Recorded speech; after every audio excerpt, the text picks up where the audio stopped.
অল্প বয়সের ছেলে মেয়ে, তরুণ তরুণী তারা নিজের পছন্দ মতো হুট করে বিয়ে করে ফেলছে। এমনকি কোর্টে কিংবা কাজীর কাছে যখন যখন বিয়ে করছে, অলি একজনকে বন্ধুকে বাবা বানাচ্ছে, না, বিবাহের অমুককে। ক্ষেত্রে স্পষ্ট এটা একটা জি প্রতারণা।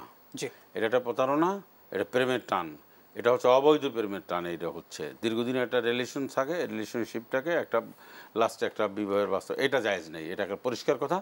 এইটা কোনোভাবেই করা যাবে না। হ্যাঁ, এই যে অবৈধ প্রেম ট্রেম এই যা আছে এইগুলি, তারপরে প্রণয় মানে বিবাহ, এইগুলির দিকে কোনোভাবে ধাবিত হওয়া যাবে না, এটা করা যাবে না। এটা এই সমস্ত কোর্ট ম্যারেজ আর ওই আকাশ চন্দ্র সূর্য সাক্ষী রেখা, তারপর দুইজন অপরিচিত লোকজনকে ডেকে এনে চারটে সিঙ্গারা খাওয়াই আর এই 100 টাকা দিয়ে বলে আমরা বিবাহ পড়াই যখন হুজুরেন, এই সমস্ত ভংসং এগুলো চলবে না।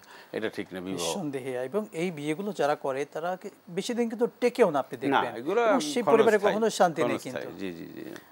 অনেক ধন্যবাদ শেখ, আমরা বেশ কিছু পয়েন্ট আপনার থেকে জানলাম। আসলে আমাদের জীবনে আমরা প্রত্যেকটি কাজ সুন্দর মতো করব, ইসলাম কিন্তু এটা শেখায়। প্রিয় নবী তার জীবন দিয়ে শিখিয়েছেন, সাহাবা আজমাইন তাদের জীবন থেকে কিন্তু আমরা সেই শিক্ষাটাই পেয়েছি।